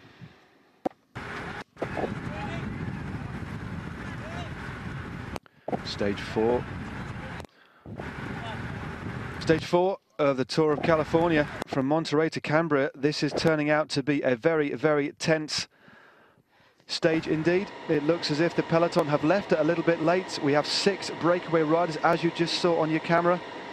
A lovely shot there of these long open roads. Just going over the bridge now is the breakaway, and if you just look to the top of your TV screens, you can see the peloton. So they're just out of view as they rounded that right-hand bend. So the gap now around 1:50. We have Gregory Daniel in the breakaway from Bissell Development. The guy on the front at the moment is Will Routley from Optum, powered by Kelly Benefit Strategies. He's riding in the polka dot jersey of King of the Mountains. We also have Matt Cook from James Hagens Berman. Kevin de Meersmaker from Team Novo Nordisk. He's riding in the white and the orange and yellow. And then the United Healthcare pairing of Christopher Jones and Jonathan Clark. The other rider on that, the breakaway, is Gregory Daniel, the 19-year-old of Bissell Development. 1:55 is the gap as Amiga Pharma Quickstep in the form of Carlos Verona driving himself into the ground. The only rider not here from Amiga Pharma Quickstep is Martin Vellet, sat at the back of the peloton, perhaps not having such a good day. But at the moment, this breakaway still working very well. Bradley Wiggins isn't going to be too bothered. He sat on the wheel of the Welshman Luke Rowe there, looking very comfortable. He's just going to be wanting to get back to the finish and step onto the podium and put on another yellow jersey, knowing that Rowan Dennis hasn't taken any time out of him and knowing that he's finished safely. Bradley Wiggins now won't take any part. It's now down to the sprinters teams, and at the moment it's only Amiga Pharma Quickstep relaying. And there you see the gap. The top of your screen on the right-hand side, the peloton just rounding that corner, and the breakaway, and they're now starting to attack each other. This is where the break is going to become a little bit fragmented. And that's number 93, Jonathan Clark, with the beard. Just testing. With the gap they've got, it is possible for one of these riders to go solo, but when one rider attacks, the others will now stop working by. And this could be curtains. This cat and mouse tactics. 3 kilometres to go for the breakaway. They're not going to get caught. Yeah, it looks that way. And they're not going to get caught. The mileage has been a little bit on. We do apologise for that. We've only got 3 Ks to go, so we do apologise that the ticker has been a little bit incorrect. Yeah, it looks very much like that, and you just see the team cars are still behind, which means the gap is still over a minute. And yeah, the peloton has got it pretty much all wrong, and you can just see the team of Amiga Pharma Quickstep are kind of chatting to each other. What do we do? Some of the other teams have now sat back and thought, we made a mistake today. We don't often see this, but everybody's been willing on this breakaway. You've got to be in the breakaway to try and win, and these guys went off in front, and this is going to be fascinating. They do have over a minute, we know that for definite, but they're going to attack all the way in because there's a lot of tired legs in here. It's going to be an exciting finish, but unfortunately for the sprinters, it's curtains for them. As we see the attack starting to come thick and fast, they'll know the time gap. They have the blackboard, and they're starting to split up now. They're looking around at each other. The team with the upper hand and the numerical advantage, of course, is United Health. I think we'll see an attack, and it comes. And it's Jonathan Clark, the bearded rider from Australia, who's opened up a bit of a gap on the tip of his saddle, but very attentive indeed is Kevin de Meersmaker. The peloton at 1:50, over a kilometre down the road, so it's game over for them. These guys can slow, they can afford to finesse a little bit, but it's which rider takes the opportunity, which rider they've been in front all day long, 80 miles in front, showing the workload between them. Will Routley taking all of the King of the Mountains points, so he's going to be wearing that jersey today. And as you look down the road, the peloton are not in sight, but finessing now, looking over the shoulder. This is turning out to be almost a sort of track sprint. It's a very wide open finish. With 1 kilometre to go, the road does swerve to the left. It's essentially a chicane, and then there's 1 kilometre to go, and it's straight as an arrow, Brian. Yeah, fantastic. Everybody likes to see it break succeed, but everybody else likes a great bunch finish as well. So, yeah, a good day for the breakaway. Away right pretty much from the start. They're throwing off bottles. They're getting ready for this sprint. But kind of surprised with 2 riders in here, United Healthcare. They could have kept up the 1-2, but we're getting very close to the 1 kilometre to go. It's certainly up 1 kilometre to go, and it does look like it's Jonathan Clark from United Healthcare. This is quite interesting. This is the little chicane we talked about. They've got to be careful. The studs in the middle of the road there. They then veer to the right. And it's Jonathan Clark keeping the pace high. He's obviously got confidence in his teammate, Christopher Jones, the American rider, 34 years of age. So Clark now riding on the front, keeping the pace high. This is clearly about a lead out now. The other riders, no attacks from any other riders. Gregory Daniels there from Bissell Development, Chris Jones and Jonathan Clark from United Health. And this is the sprint. It's been opened up by Kevin de Meersmaeker. De Meersmaeker opens up the sprint. Will Routley's on his wheel. Will Routley, the king of the mountains, is coming round de Meersmaeker. We saw him accelerate earlier on, but it looks like Will Routley, the Canadian riding on the James Hagen's Berman team, is going to take the stage. The king of the mountains leader, unless the youngster always takes it, the king of the mountains leader, Will Routley from Optum, powered by Kelly Benefit Strategies, takes the lead. What a fantastic victory for him.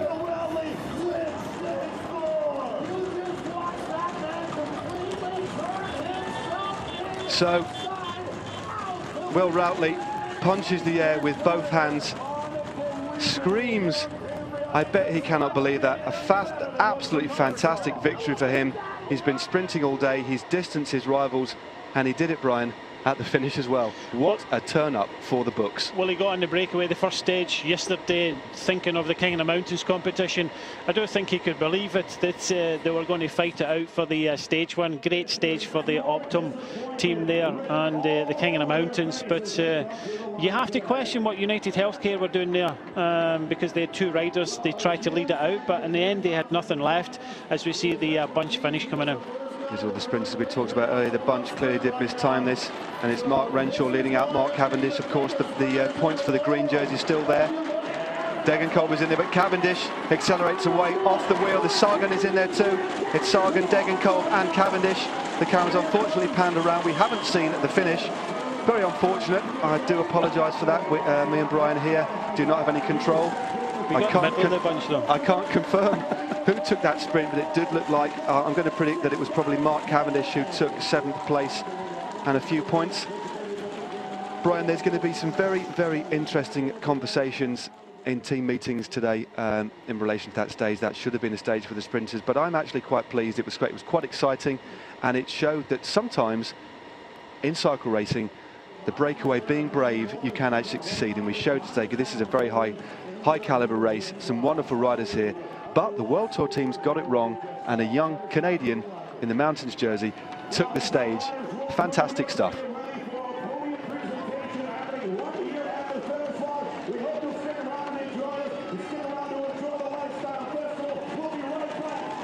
The rider on your screen, his mouth agape, gulping in the air, is the stage winner today. It's Will Routley, the Canadian, 30 years of age, riding on the Optum powered by Kelly Benefit Strategies teams, getting a hug from his teammates. The team, a continental team, 2 rungs down from the World Tour giants.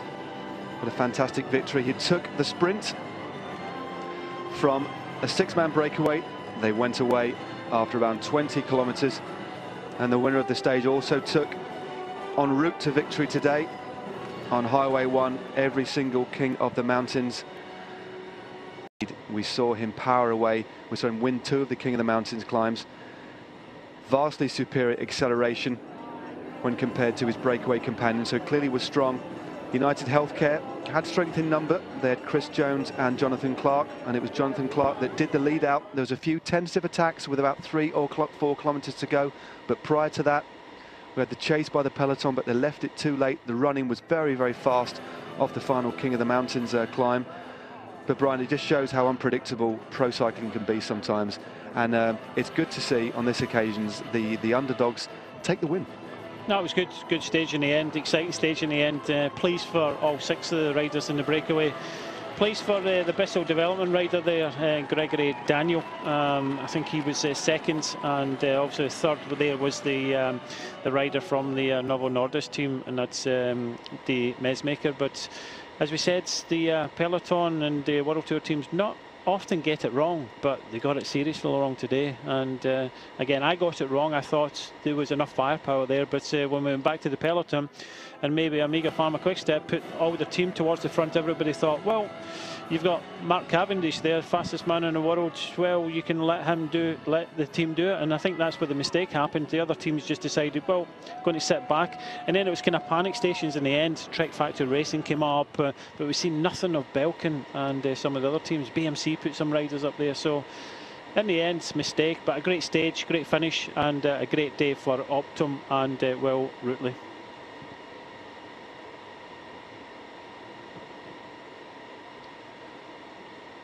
So Cambria, the place that Will Routley of Optum, powered by Kelly Benefits Strategy, will be taking his grandchildren, if he has any, in the next few years. He takes the stage today, bested 5 other breakaway companions after an adventure down Highway 1 with the Pacific Coast on their right-hand side, through some iconic landmarks, iconic roads. So fantastic stage, interesting stage, just shows how unpredictable this sport can be. And there's the man of the day, Will Routley from Optimum, powered by Kelly Benefit Strategies. He's going to be wearing the Mountains jersey today. He has a healthy lead in that classification. We thought it was going to be a day for the sprinters. There we have Will Routley first, Greg Daniel from Bissell, the 19-year-old, fantastic ride by him. Johnny Clark was 6th, Mark Cavendish 7th, Sagan 8th, Matt Goss from Orica Green Edge in 9th, and Taylor Finney 10th place. So there you have it, that was your top 10